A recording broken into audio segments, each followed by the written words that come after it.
Hi, Dave Youngquist, Michigan Toy Soldier. Welcome to part 3 of painting a William Britton Master. This is going to be the last part of this series before we actually show you the completed figure. Today we're going to be working on painting the final details. Let's get started. We're going to start by painting the black leather on the Union Soldier. I'm using a Vallejo black. And I wanted to point out that some of this detail work is very, very fussy, and the angle that I'm painting isn't going to allow me to show you everything, so we will do some cutaways.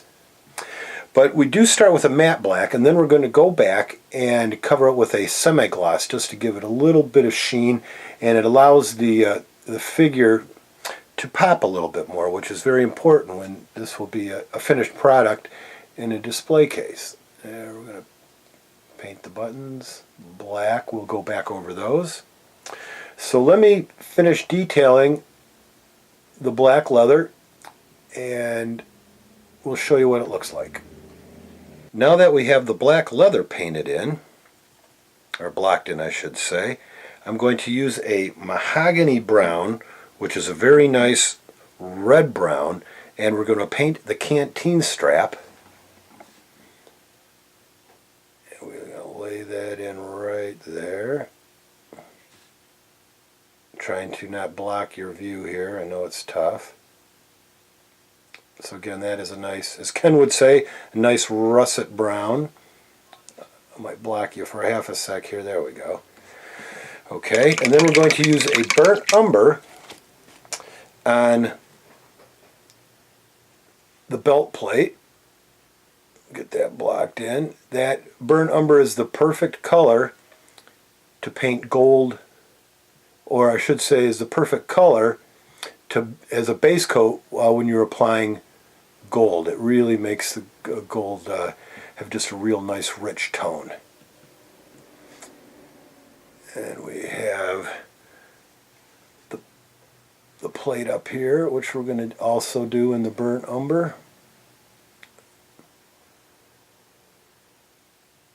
And go back over the buttons. I know we already hit them in black, but I always like to go back over them with just a touch of burnt umber. We'll let that dry for a minute. Now on the knapsack, or I should say the haversack backpack, if I can get this in focus, has already been painted black. There you go.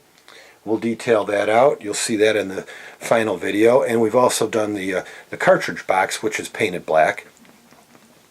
I'm going to mix up a flat black and a flesh color for the haversack. Again, it typically was a cloth material that was then waterproofed, but I want the tone to be different than the leather.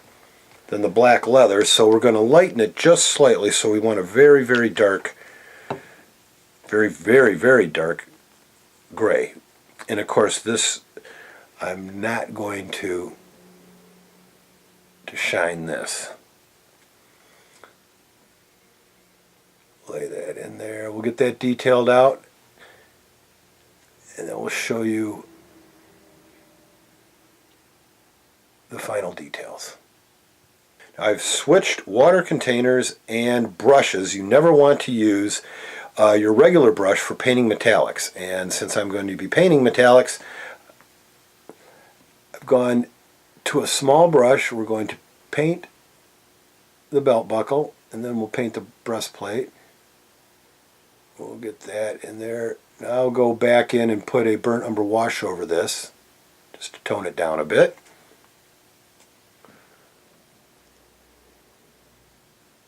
Again, this is really a beautiful sculpt. Sure makes the painting a lot more enjoyable and, frankly, simpler.